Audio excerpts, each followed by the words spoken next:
गांव के किनारे एक पुराना कब्रिस्तान था।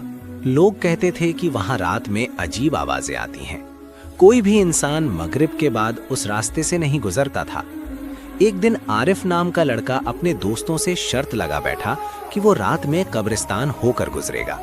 सबने उसे मना किया, लेकिन आरिफ हंसकर बोला, मौत और कब्र से डरना क्या, मैं तो बस घूम कर आ जाऊंगा। रात गहरी हो गई, आसमान में काले बादल छा गए।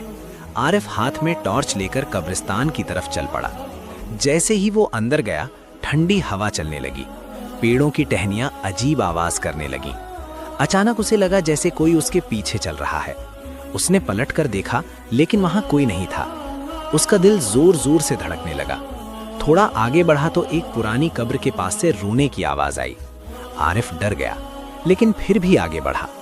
तभी उसने देखा कि एक कब्र हल्की हल्की हिल रही है।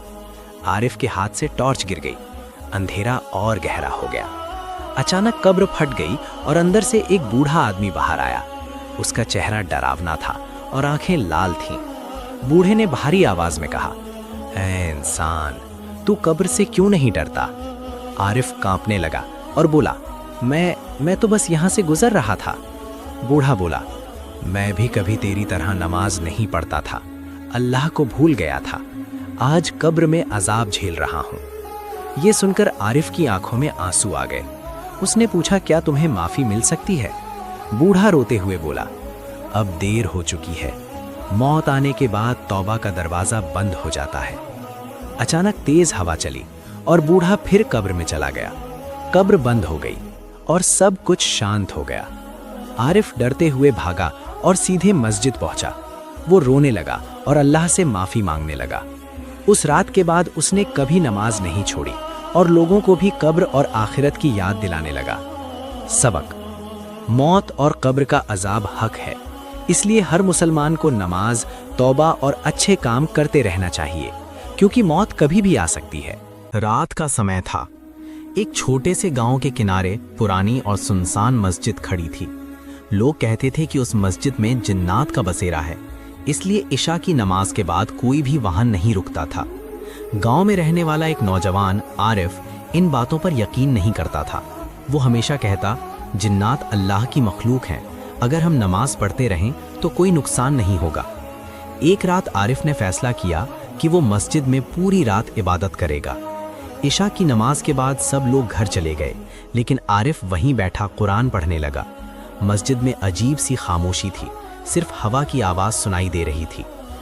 आधी रात हुई तो अचानक मस्जिद का दरवाजा अपने आप चरमराने लगा, क्रीक। आरिफ घबरा गया, लेकिन उसने खुद को संभाला और आयतुल कुर्सी पढ़ने लगा। तभी उसे महसूस हुआ कि कोई उसके पीछे खड़ा है। धीरे धीरे ठंडी हवा उसके पास आई और एक भारी आवाज गूंजी, यहां से चले जाओ, ये हमारी जगह है। आरिफ का दिल जोर जोर से धड़कने लगा, लेकिन उसने हिम्मत नहीं हारी। उसने ऊंची आवाज में कहा, मैं अल्लाह के घर में हूं, यहां सिर्फ अल्लाह का हुक्म चलेगा। अचानक मस्जिद की लाइट टिमटिमाने लगी और दीवार पर एक काला साया दिखाई दिया। साया धीरे धीरे इंसान की शक्ल लेने लगा। उसकी लाल आंखें और लंबे हाथ देखकर आरिफ कांप उठा। जिन ने गुस्से में कहा, तुम इंसान यहाँ क्यों आए हो? हम सदियों से यहाँ रहते हैं। आरिफ ने कुरान की तिलावत शुरू कर दी। जैसे जैसे वो पढ़ता गया, जिन पीछे हटने लगा और जोर जोर से चिल्लाने लगा, रुको, बस करो, हमें तकलीफ हो रही है। आरिफ ने तिलावत बंद नहीं की। अचानक एक तेज हवा चली और वो काला साया धुएं में बदल गया। मस्जिद फिर से शांत हो गई। सुबह फजर की अजान हुई तो गांव वाले मस्जिद पहुंचे। उन्होंने देखा कि आरिफ मुसल्ले पर बैठा है और उसके चेहरे पर सुकून है। आरिफ ने सबको रात की पूरी घटना बताई। गांव के बुजुर्ग ने कहा, बेटा, जिन्नात भी अल्लाह की मखलूक हैं। जो इंसान अल्लाह का नाम लेता है, उसे कोई जिन नुकसान नहीं पहुंचा सकता। उस दिन के बाद गांव वाले डरना छोड़कर मस्जिद में नमाज पढ़ने लगे और वो जिन फिर कभी दिखाई नहीं दिया। रात का समय था। हल्की हल्की हवा चल रही थी और खिड़की के बाहर पेड़ों की परछाइयां हिल रही थीं। 7 साल का अयान अपने बिस्तर पर लेटा हुआ था, लेकिन उसे नींद नहीं आ रही थी। अचानक उसने अपनी माँ को आवाज दी, अम्मी, अम्मी। माँ जल्दी से कमरे में आई और बोली, क्या हुआ बेटा? अयान डरते हुए बोला, अम्मी, मुझे वहां कोने में कोई खड़ा दिखाई दे रहा है, सफेद कपड़ों में। माँ ने उस कोने की तरफ देखा, लेकिन वहां कुछ भी नहीं था। उन्होंने प्यार से अयान को गले लगाया और कहा, डर मत बेटा, वहां कुछ नहीं है। लेकिन अयान जिद करने लगा, नहीं अम्मी, वो मुझे देख रहा है। अगले दिन माँ अयान को गांव के एक बुजुर्ग हकीम के पास ले गई। हकीम साहब बहुत समझदार और नेक इंसान थे। उन्होंने अयान को अपने पास बैठाया और मुस्कुराते हुए पूछा, बेटा, तुम्हें क्या दिखता है? अयान बोला, मुझे रात को अजीब अजीब से साए दिखाई देते हैं, कभी कोई खड़ा होता है, कभी कोई चलता हुआ। हकीम साहब ने सिर हिलाया और उसकी माँ से कहा, बच्चों का दिल बहुत साफ होता है, उनका दिमाग भी मासूम होता है, वो हर चीज़ को गहराई से महसूस करते हैं। फिर उन्होंने अयान से कहा, बेटा, जो तुम देखते हो वो हमेशा असली नहीं होता। कभी कभी हमारा डर, हमारी कल्पना और अंधेरा मिलकर हमें ऐसा महसूस कराते हैं कि कोई है। माँ ने पूछा, तो क्या बच्चों को सच में प्रेत दिखते हैं? हकीम साहब मुस्कुराए और बोले, देखिए, कुछ लोग मानते हैं कि छोटे बच्चों की रूह साफ होती है, इसलिए वो अदृश्य चीज़ों को महसूस कर सकते हैं।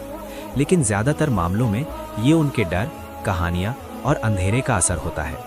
जब बच्चा दिन में डरावनी बातें सुनता है तो उसका दिमाग रात में वही तस्वीरें बना देता है। फिर उन्होंने अयान से कहा, बेटा, अगर तुम्हें डर लगे तो आयतल कुर्सी पढ़ो और अल्लाह से दुआ करो, डर खुद ब खुद ख़त्म हो जाएगा। उस रात अयान ने वही किया। सोने से पहले उसने दुआ पढ़ी, आंखें बंद की और दिल से अल्लाह को याद किया। कुछ देर बाद जब उसने आंखें खोली तो कमरे में कोई साया नहीं था, सिर्फ शांति थी। अयान मुस्कुराया और चैन से सो गया। सीख: छोटे बच्चों को अक्सर प्रेत इसलिए दिखते हैं क्योंकि उनका दिमाग बहुत कल्पनाशील होता है। डर, अंधेरा और सुनी हुई कहानियां मिलकर उन्हें ऐसा महसूस कराती हैं कि कोई है।